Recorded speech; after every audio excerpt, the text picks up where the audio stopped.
BBOR, Black Box Online Radio, coming to you from West Virginia. Black Box Ned 88 on Instagram for the bonus podcast.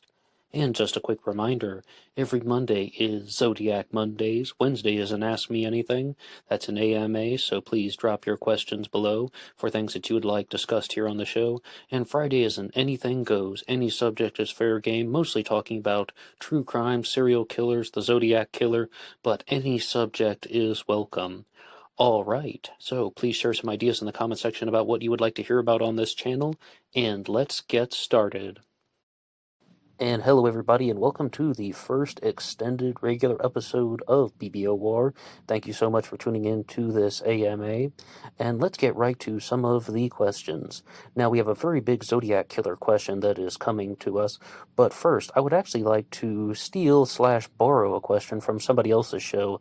I was listening to this channel called Legacy Media Sports yesterday, and they were just asking some questions in an interview, and a question came up that I thought was just a little bit different. And it was, what is one sport that you are secretly a fan of? And we can also use this as a type of icebreaker. If anybody would like to give their answer in the comments section below, I would love to read your responses. What is one sport that you are secretly a fan of?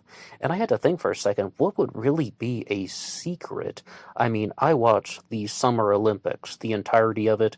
That is probably my favorite TV show. I mean, like, I don't have many favorites out there, but when people ask me that, I say the Summer Olympics. I try to watch everything from badminton to ping pong, table tennis, I guess we should say, and I try to catch all of those on the television, and looking forward to 2021.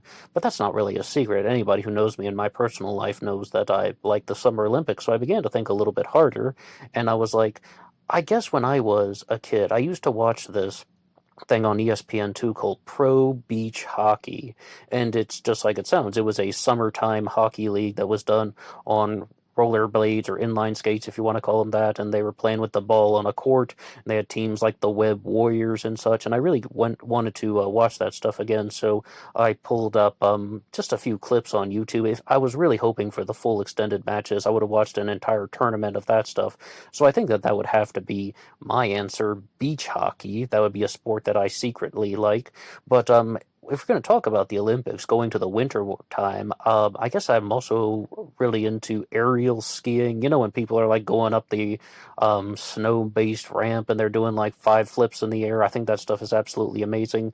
Highly underrated sport. Ski jumping as well. You know, ski jumping is actually a very popular sport in Poland. So that's my answer to the question. What is one sport that you are secretly a fan of? And anytime they say one, I always give 5 answers because, well, freedom. What would you say in the comments section below? And now let's go on to a question about the Zodiac Killer. And this one is coming to us from DJ Devon3, who says, if Robert Graysmith was obsessed and wanted to continue, what do you think about him being the murderer of Paul Stein? Presidio Heights is geographically separate from the other 3 locations and might have been within distance for him after work. Graysmith had enough intelligence, creative talent, and circumstances to make himself a suspect. And when we're talking about the Zodiac Killer mystery, of course, Paul Stein is the final Zodiac Killer victim, the taxi driver murdered October 11th of 1969. And it really is quite a different crime when you look at it, because there is no woman present, it's not at a lover's lane, it's not in some type of secluded area, it's in Presidio Heights, and he's exiting a taxi cab.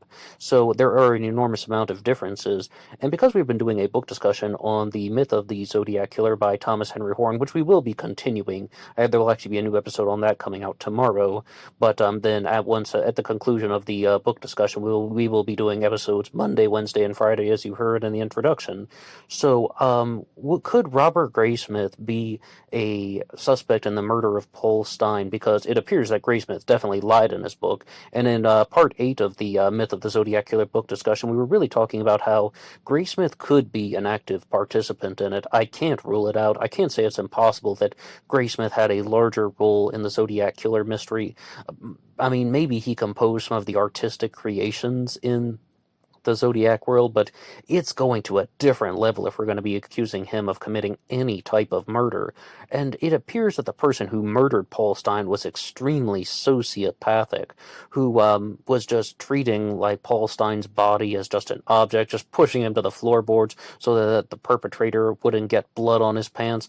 And in all reality, it's highly possible that the murder of Paul Stein on October 11th of 1969 was meant to look like a taxicab robbery. It was staged to look like a taxicab robbery, and it would fool the police for a little while, just long enough for the Zodiac killer to mail in the pieces of Paul Stein's shirt and take credit for it.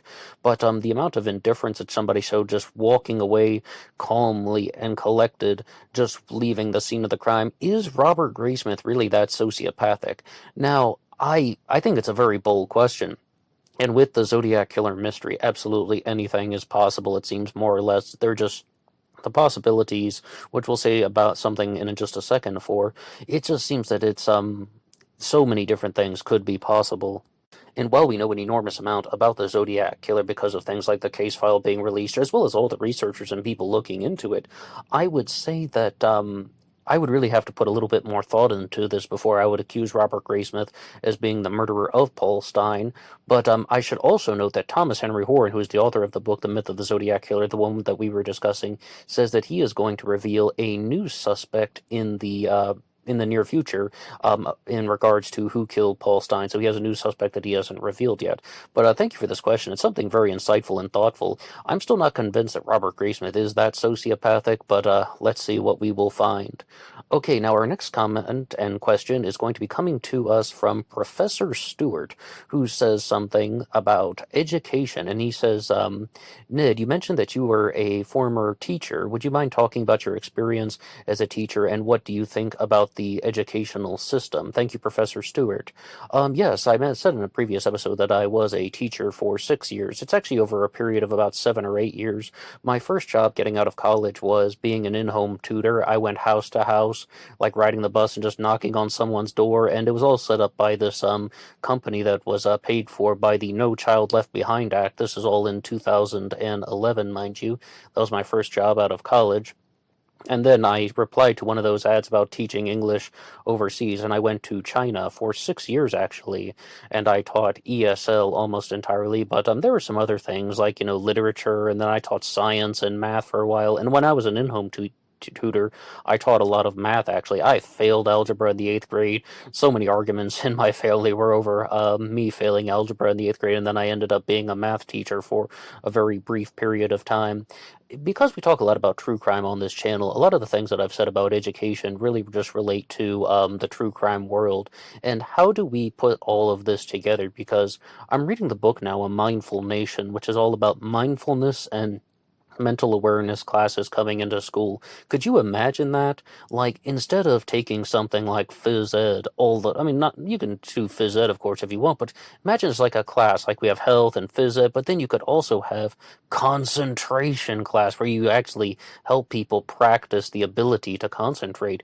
Because in the book, A Mindful Nation, they're talking about how one of the reasons why children cannot always read too well, or they can't always focus, is because they come across something that just causes their brain to be overwhelmed with emotion, and that just leads them to just get distracted very easily. And there are several things that they talk about in the book, A Mindful Nation by Tim Ryan, about how you can recenter your focus, and there's even some exercises that you can do, like even just washing your hands. Just try to focus only on washing your hands, and just count the movements. And here's an interesting one. If you also just put your hand up once, I heard this on a podcast, they're just saying, be aware of the feeling in your hand. Don't touch anything. Just hold your hand up in the air and be aware of its own internal feeling as a way to sort of recenter your focus and your concentration. Because what many people do is they try to overly control the situation. And in the book, A Mindful Nation, it's the first time I've ever seen the word just written out, over control. That's just it. They say they try to over control the situation. And this has brought back a whole, I don't know if you call them unhealed childhood traumas, or just really bad experiences that I had growing up, where my mother would just always be yelling at me about how I need to sit down and read, and how I need to sit down and focus, and how I need to sit down and just do more. I mean, she tried to over control the situation, but obviously that wasn't working. That doesn't help somebody become a better reader, and it certainly doesn't help somebody learn things like math math or history. You don't really learn anything when someone is in your face yelling at you. That, if anything, that just discouraged me more. And I was being very vocal about those things. And one of the ways in which you can improve, like, the educational system, so I would love to see happen, is not only things about mindfulness and mental awareness classes in school, concentration classes. What about creative classes? Like, could you imagine just a 1 hour class in a high school, or even a junior high or elementary school for that matter, that is just devoted to creativity, where children can just create something? Like, you just do something. Here's some colored paper, here's some colored pencils, here's some, scissors and glue. You can do anything, like write a story if you want, or you could make a poster, or you could start tapping two pencils together and make some music. I mean, like, just having a class that is just devoted to open creativity. So that's what I think is really lacking from our educational system, because what people mostly are focused on is over control. And I would like to go on to another comment about the Zodiac Killer here. And that is going to be coming to us from Peter Heitman, who has something to say about the Zodiac Killer. And that is that one last comment: the Zodiac killings were done by a team, not a single individual. Okay, thank you, Peter Heitman, for that comment. Peter has left many different comments on the recent uploads, and always, you guys can share your ideas in the comment section below. The Zodiac killings were done by a team, not a single individual. I think I heard on my interview with Drew Beeson that we did on this channel, when he said the Zodiac Killer mystery is never going to be solved to everybody's satisfaction. The case will never be solved to everybody's satisfaction, and that's a big reason why. What did we say once on the channel? 1,500 suspects in the Zodiac Killer mystery? Some people say that there are 2,500 suspects, 365 days in the year. If you were to do one every day, just talk about a different episode on a different suspect every single day, you wouldn't scratch the surface. That would take you years, and that does not even account for group murder theory combinations. Okay, well, maybe it was this person and this person. Now the possibilities have just multiplied, and this is one of the reasons why perhaps the Zodiac Killer mystery will never be solved to everybody's satisfaction. And I said in the early parts of 2019, when it would come to the Zodiac Killer mystery, that perhaps we wouldn't get all the answers, but I would really think that maybe we could look at eliminating some of the more famous Zodiac Killer suspects. And to the people who still think it was Arthur Lee Allen, I'm not really going down that pathway. I think that he is really coming closer and closer to the point of elimination, maybe the same of Richard Gaikowski. And our next question is going to be going in a different direction, and that comes to us from Hamid, who says, Nid, can you talk about applying for a master's or PhD program in the United States of America? Thank you, Hamid. And this is because I said one of the reasons why the uploads are going to be coming out less frequently is I had a provisional admission to a PhD program in psychology, and to talk about that process, when I was applying for my master's the first time, it was to a university in Alaska, actually, and I had to compose like a research sample. I had to compose all of these personal statements, and I'm talking about, like, I want to change the world. I want to win a Nobel Prize. I want to win the Oscar for Best Documentary. I want to rebuild an orphanage in Africa. All of those things, and I did get admitted to it. But I was rather immature at the time. This is around the same time that I started that teaching job, mind you. I just graduated from undergrad. I was accepted to my top choice grad school, and that was in Alaska. So I went there, and that's where I was a in-home tutor, going house to house, and we were just, like, helping the kids in Anchorage, Alaska, actually, and that was where all that took place. But yeah, the thing was, though, I was just a little bit immature, and I didn't really comprehend all of the difficulties that independent research would actually have. I mean, I just thought, yeah, something open, I can do whatever I want. But the extrinsic motivation wasn't really there, or when someone really isn't putting pressure on you, it's not that you get lazy or anything, you just become interested in other things, and your mind starts to wander. As we said, the concentration goes in a different way, and you start thinking about other things. And I'm like, wow, I don't really, have the same type of fascination for my current research that I wrote this proposal for. But you had to talk about what you wanted to do, and, like, how are you going to explore different aspects of an issue. And I mean, that was one thing. When I was applying to my second master's program, because I dropped out of that Alaskan program, as 23-year-olds don't always make the best decisions, and I applied to a different one that was actually on the internet, and that one was just like you just fill out an application, you write a personal statement that's like 1 page long, nothing like composing a research sample, and then you send in the transcripts. And I was admitted, and that took about 5 years. Goodness gracious. I thought that I would be done my master's in 1 year, like, sitting in the university. I'm like, oh, hey, I'm gonna go to grad school. I'm gonna get a master's degree. I'll do it in 1 year, then I'll get a PhD in 2 years. I had no idea what the real world would be like. And with PhDs, I think that the field is even more competitive, and it really depends on where you're looking. Though some places are actually a little bit easier to get into, but a lot of people do want not only research samples, but they want to also gauge your ability to look at the maturity of the individual. But I remember when I was looking at one master's program for the University of Virginia, because in undergrad I wasn't even thinking about psychology. I thought that I wanted to study English like writing, and I found this master's at the University of Virginia for English writing and poetry.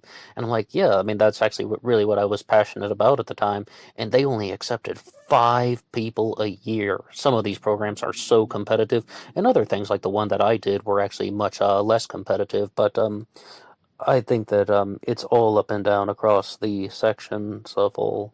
But okay, now I asked a question on one of the Zodiac hoax uploads from our book discussion, and Evan from Texas in the comment section has asked the question back in his extended comment. And I would just like to read a segment of that, because what we were talking about in the Zodiac Killer book discussion, I hope you guys will check that out. It's on The Myth of the Zodiac Killer by Thomas Henry Horn, if you haven't heard it yet. At the time of this recording, there are 8 segments that have been put out, and we will keep going until we get to the end of the book. But what I was saying is, Thomas Henry Horn made the new claim that it's possible that in the Zodiac Killer canonical crimes, the first one's at Lake Herman Road and the second one's at Blue Rock Springs, he has always said that one person did not commit all of the murders. He has always said that there is no physical evidence to tie any of the 2 crime scenes together. But now he's saying maybe the same perpetrator committed Lake Herman Road, and maybe the same perpetrator committed Blue Rock Springs. Maybe the first 2 incidents in Zodiac Killer activity, the first 3 murders were committed by one individual. And I was asking, does that change his theory? And Evan from Texas has written something here. Is it still a hoax if in fact it was the same shooter at Lake Herman Road and Blue Rock Springs?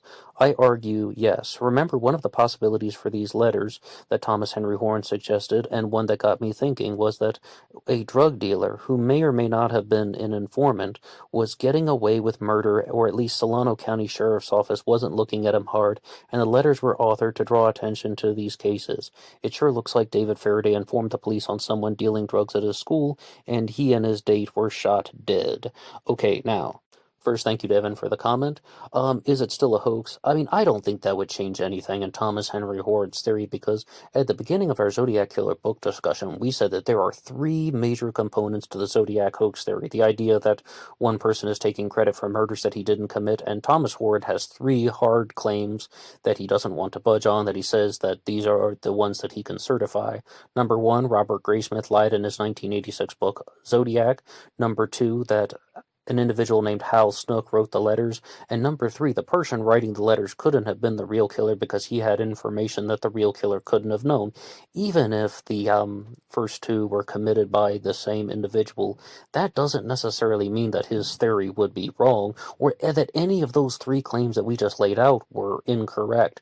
Instead, that would just mean something like what Evan from Texas could have pointed out. There could be an explanation, or it doesn't even really change the equation. It's just, it just means that there is a different component to the Zodiac Killer mystery. And in that case, you would definitely have to say that there would be a Zodiac Killer. It's just that somebody was reshaping it in a different way, or somebody was bringing a new perspective to the situation. And it definitely would be a group murder combination where one person's committing the murders and one person's writing the letters, just in a way that I had never even thought about before, that it was done in more of an unconnected, unplanned way on behalf of the killer, if that is indeed what happened. But he hasn't even revealed all of those components yet. And that's the thing, though. These are unsolved cases, and things are going to be coming out somewhat infrequently. And now we're going to go to a different true crime mystery, and that is the disappearance of Madeleine McCann from 2007 in Praia da Luz, Portugal. And we have a comment that comes to us from Peter James Cullen, who says, "The Madeleine story is a perfect example of fiction writing." And he would also like to share the page deconstructingmadeleine.home.blog. Okay, first, thank you, Peter Cullen, for that comment there. And the more we look into the Madeleine McCann case, the more it appears that the media was only playing certain angles, and this is something that Thomas Horn has also shared about. If anything, I've said before that his theory about Madeleine McCann and her disappearance is more compelling, it is more cogent, it is a clearer theory than his Zodiac killer theory. His theory is that Madeleine McCann was involved in a sting operation. She was the bait in a sting operation that backfired. But what I would actually like to do is to share some of my own original material, perhaps on one of these Anything Goes Fridays that's going to happen in the near future. I would just like to talk about how Madeleine McCann was not murdered, she was not killed, she did not die in the apartment. It's the most famous missing persons case in the world, but I would say that it doesn't need much of an introduction. However, if you're going to talk about how Madeleine McCann could have died and that these cadaver dogs had these alerts, I talked about it for ages. You can even go back and find some episodes of BBOR where we go through that stuff. But you will never get the timeline right. That will be one of my own original observations. No matter which way you spin it, you will not get the timeline right. There will always be something that you can't account for, and that's why Gonçalo Amaral, the lead Portuguese investigator, or perhaps the most famous one, we should say. I mean, he was removed more or less, but he came up with this cockamamie story about how, well, maybe the parents hid her body in an industrial or commercial freezer for a period of time, and then they moved her at a later date. You have to start making assumptions to force your theory. You will never get the timeline right if you're going to say that she was murdered or that there was some type of accidental death in the apartment. And trust me, I talked about the all of those theories for a long time. I was going with it. I thought that's what would happen. Because a claim that I would make frequently on this channel about true crime is that if you're going to look at high-profile missing persons cases, then almost always the major theory about why they are unsolved is the person died at a close time to their disappearance, and that's why they can't be located. But I just found countless examples that would go against that, and I had somewhat of a reversal on that claim. And I would just like to say that please stay tuned. We will be right back after this short break. Bum ba bum bum bum ba bum bum bum ba bum bum bum. At this time, I would like to talk about some of the ways in which you can help Black Box Online Radio. This channel relies on your support, and the best way you can help out is just by listening to some more content.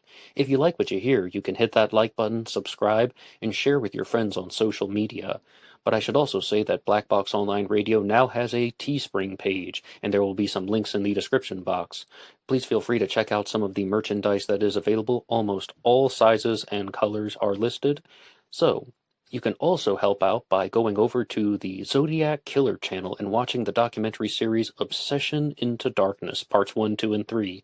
I was one of the contributors for that, and you can see some other great Zodiac content on the Zodiac Killer channel. And yes, there will be a part 4 of Obsession into Darkness at some point in the future. And for now, let's get back to the show. And hello, welcome back. So, at this time, I would like to talk about some of the developments that are going on this channel, because we have that Anything Goes segment on Fridays, and part of me was really tempted to turn it into a segment about psychology. As I said, I'm doing some studies with psychology right now, but I really think that maybe that wouldn't be the best response, because when I put those things out, like when we did the Jordan Peterson segment, Genius or Fraud, I saw that most people are just like saying that they want to hear more about things like the Zodiac Killer, and we definitely come at it from somewhat of a psychological standpoint, looking at the psychological markers in these true crime cases. But we're going to go through some more serial killer episodes. We could even get back to some things with the Golden State Killer, and I hope to do some stuff about BTK, Dennis Rader, in the future, as well as from reading the book, The Myth of the Zodiac Killer, not talking about a serial killer case, but talking about the murder of an individual named Linda Keynes, who perhaps has some similarities to the Zodiac crime that took place in Lake Berryessa. and the author of the Myth of the Zodiac Killer, Thomas Henry Horton, even cites Dennis Land as a suspect in the murder of Linda Kames. This is a case that I have no familiarity with. I can't even tell you the exact year it happened, and when I learn about something like that, I don't know about you guys, but I just get that, not exactly a passion or a desire, but it's more just like what Grace Slick from Jefferson Airplane described as white rabbit curiosity, where you just want to go down the rabbit hole and learn more about that particular issue, because you want to know, is this person making a claim that is true, and also just what is going on with the actual situation. And if we're going to talk about any type of developments on this channel, I can definitely see that talking about some things like psychology in just its sort of a self-help way really perhaps is not the best way to go about it. I'm certainly not some type of self-help guru. I'm certainly not some type of life coach, even if I am reading a book or something like A Mindful Nation by Tim Ryan, and I encounter some things that I do have, some personal first-hand connection to. Still, though, it's really not the best presentation here on this channel, because I think we've made such great progress with our discussions on serial killer psychology, and you really notice the patterns and the trends and the similarities that are going on with all of these individuals.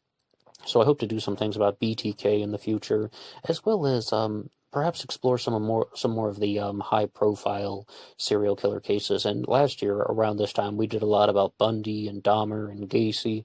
We can always get back and revisit some of those, but I would really like to revisit our material on H.H. Holmes, because he's a very, very famous individual from that line. But I really have to say, I'm just not at the level when I can even begin to articulate sentences about H.H. Holmes in a more or like a more well-designed fashion, because I'm going to confess to you, I don't even remember everything that we learned last year, and I would like to go through that material again. The H.H. Holmes mini upload that we did like, mini uploads were a thing we did in 2019. They were about 9 or 10 minutes long, but that is the only time on this channel that I've talked about Jack the Ripper, and somebody did a request for material on Jack the Ripper in the past, and the only thing I have to say about that is that would be just a very, very large project that would take many, many, many episodes to get through, and I think it would turn into something similar to the Zodiac Killer mystery, when maybe even at this point in the Zodiac Killer mystery, the things that we talk about, I certainly don't have conclusions to everything.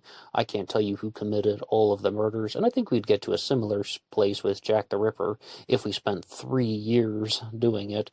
I'm practically an absolute beginner, although I can perhaps tell you a couple suspects in the Jack the Ripper mystery, and also the Jill the Ripper theory, that it was actually a woman, a nurse or a midwife, who was committing these murders, and that's why she had all the blood on her at odd hours and had an explanation for it. And I mean, that's the Jill the Ripper theory. I mean, like, I don't even want to say any more than that, because I feel that I might misrepresent the situation. I'm curious about the Whitechapel murders, but we could perhaps explore that in the future. However, I would also like to always give the open call for suggestions and ideas about what you guys want to hear about, and to look at some of these things. Yeah, we do talk a lot about the Zodiac Killer, but also serial killers, true crime, any of these things. Oh yeah, the disappearance of Patty Hearst. That was one that Paul Avery got very involved with, and that's what he ended up leaving a lot of his newspaper reporting duties to write a book on. The disappearance of Patty Hearst and the SLA, the Symbionese Liberation Army. I would like to explore that subject in the future. But at this time, I should also say a big thank you to everybody who checked out our new introduction music that I was thinking about doing. I was thinking about using it, but so many people were leaving in comments saying that they just liked to hear me say the BBOR Black Box Online Radio at the beginning. They liked that intro, so that's why we'll be keeping with that one. But I would just like to play that prototype demo introduction one more time.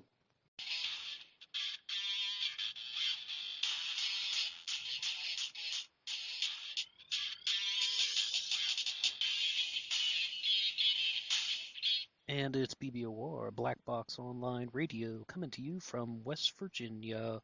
BlackBoxNed88 on Instagram for the bonus podcast. And that's right, if you follow the show on Instagram, you'll get access to a special bonus podcast talking about music, movies, daily life, and more. BlackBoxNed88 on Instagram. And as a quick reminder, Monday is always Zodiac Mondays. Wednesday is an Ask Me Anything, where we respond to your questions and comments. And Friday is an anything goes, mostly talking about serial killers, true crime, but any subject is fair game on this channel. Okay, let's get started.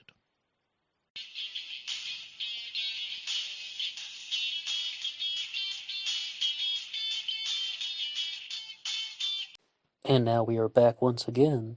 So, with that new intro that I had been debating on using, it's quite odd. A lot of people are saying on some devices that they couldn't hear the sound of the music at the beginning and the end of that little segment there.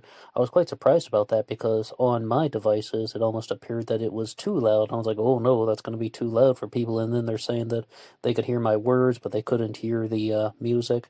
So I guess the things that we're just exploring with YouTube is it's so different when people are listening on their phones or they're listening on the computer or some other type of device like a tablet, and also brand by brand. I mean, I have this tiny little Kia Seraphone, but it is so loud. It's just like it's such a powerful speaker. But yes, we're going to just do a standard introduction. BBOR Black Box Online Radio coming to you from West Virginia. And let's get to another question here from Kelly Gable, who says, would you do an upload on the Kelly Cook murder of 1981? I have a feeling the Zodiac Killer or Donald Lee Booyock might be Bill Christensen. This is a case that I have never heard of before. This is the first time I'm ever hearing about Kelly Cook, but I think that would be an excellent choice for a future segment on the Anything Goes Fridays. I would say, though, to Kelly Cable, Kelly once requested that I look at some things about Robert Christian Hansen as the Zodiac Killer, and very precisely saying that on Robert Christian Hansen's house, there was some Zodiac symbology, and I pulled up some images. I couldn't quite find anything that stood out to me as super reminiscent of the Zodiac Killer. I think is that what it was, right, on the front of Robert Christian Hansen's house? Maybe I didn't see it, but what I would also say is, not even connected to the Zodiac Killer, there's a particular name here named Donald Lee Booyock. That particular name. And I would like to do just a feature on Donald Lee Booyock as a criminal, because there are two Zodiac Killer suspects that I think we should really explore in terms of that, just looking at them as parts of criminal history. And number one is Donald Lee Booyock, as we said. The second one is Lawrence Kane. And we did an upload on this channel talking about the criminal history of Lawrence Kane, and Travis weighed in. Travis runs the lawrencekane.wordpress.com, who's been looking into Lawrence Kane for about 10 years, although he does say that he does not believe that Lawrence Kane is the Zodiac Killer. If anything, what's a little bit more enthralling is the amount of connections that Lawrence Kane had to organized crime, and just looking at all of this stuff comes together, it really is quite shocking. At this time, I'd also like to throw out a question to you guys about, AMA. I'll ask you guys something. What is one book that you would like to read for the next year? Right now, it's December of 2020, and we'll be entering into 2021 soon. So I think that now is a good time to think about what we want to do for the next year. And I've been making a list of all the books that I plan to get through. And it always gets really big, and I never really get to too many of them. I just got my copy of The Tattered Passport by David Snell, who is connected to a group called the Fuller Center. It's about humanitarianism and also just sharing some personal stories of travel, The Tattered Passport. And I've said before that I want to read Gemini Tiger by an individual, let's just call him Tommy Junk. And I have another book, 40 Days, by Tommy Junk as well, that I hope to get through. And there's the final book that Marvelous Work and a Wonder has put out called Pentateuch Unlimited.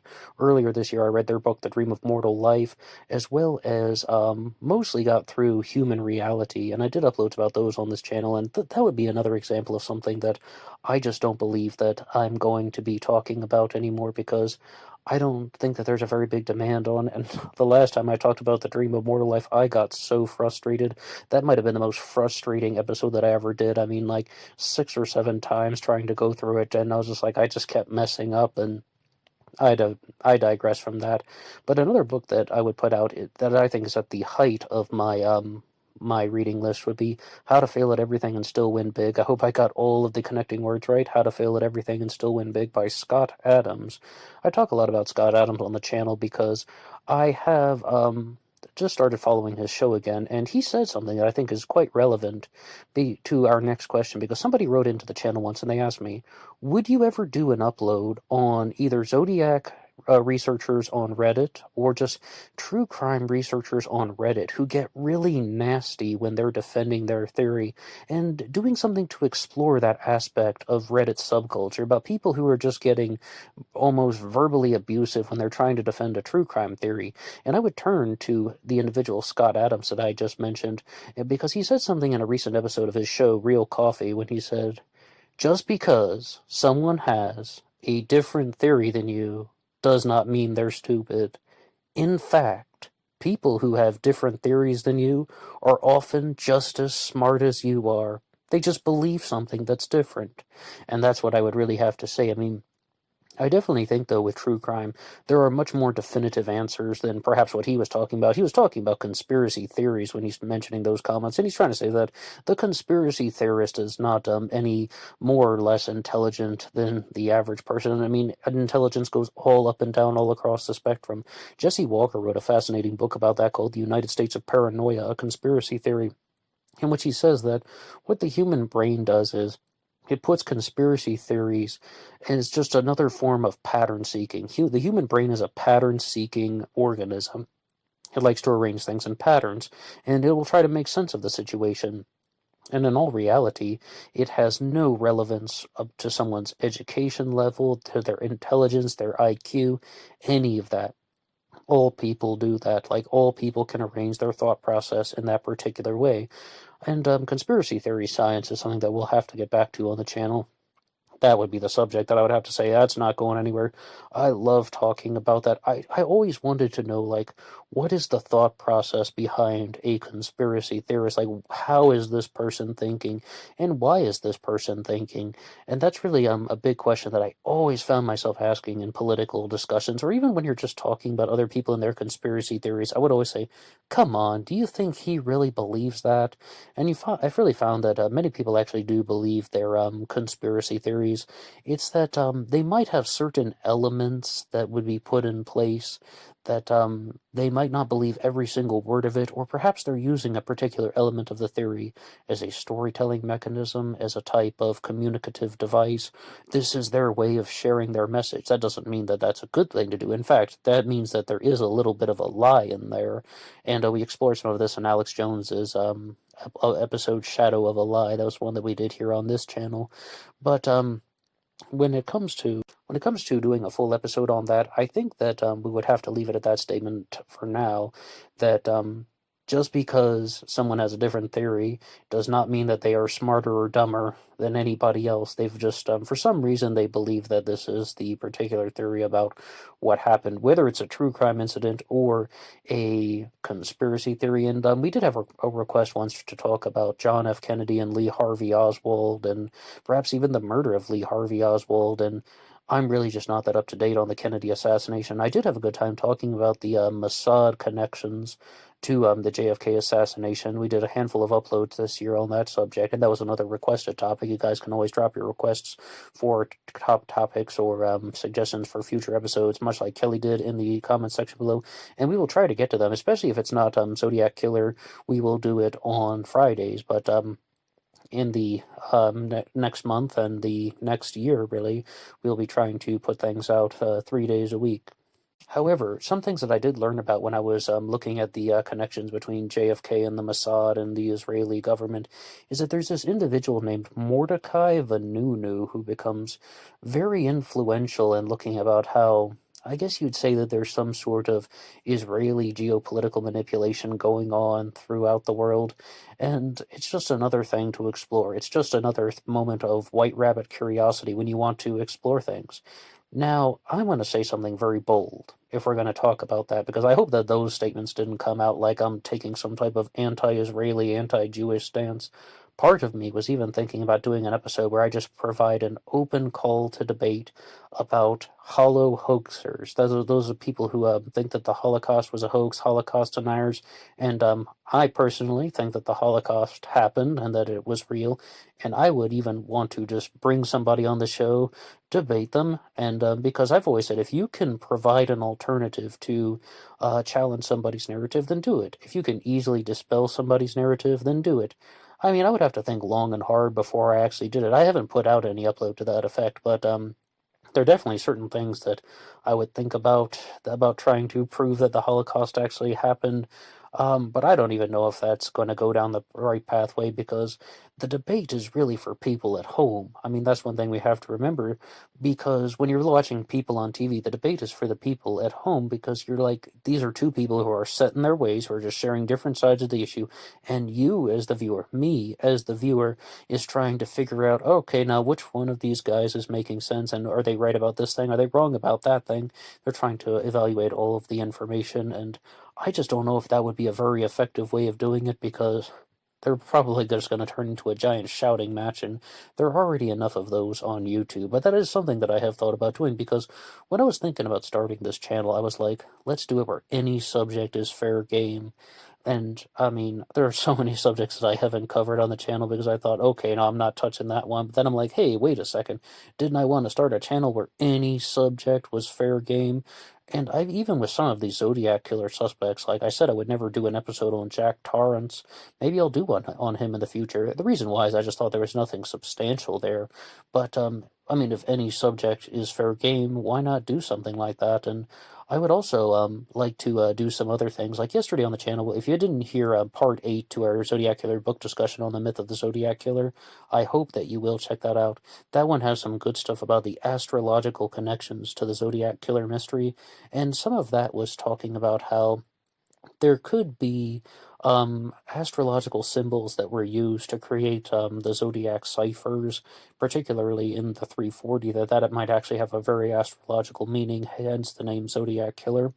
But in that episode, Robert Graysmith made a claim that he found all of the symbols that were used in the zodiac ciphers, and they come from astrology, and they were all documented in a book by Alan Oken that was published in 1973 called As Above, So Below. The problem is that the Zodiac sent those out in 1969, so what really is going on there?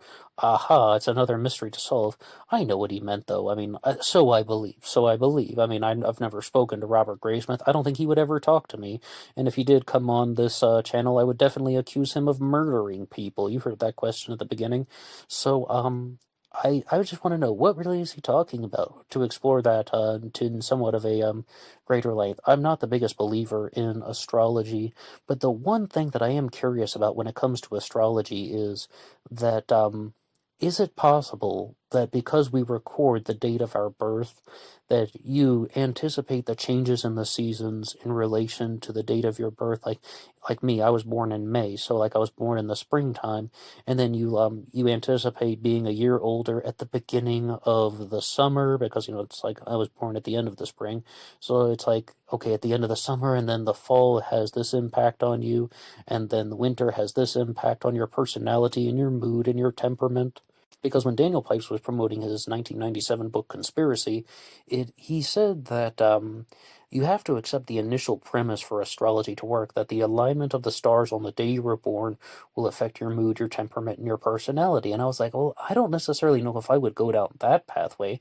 The one thing that I would like to know more about is just that the changes in the seasons in relation to the date of your birth. And that would mean that, someone like being a Gemini, which I am, versus some other people like who are, if you're a Taurus or a Leo or a Sagittarius, then that actually would have some meaning if there actually are different personality traits that are associated with somebody's with the date of your birth, like your star sign or your sun sign, whatever you'd like to call it, that might actually have some impact on your personality.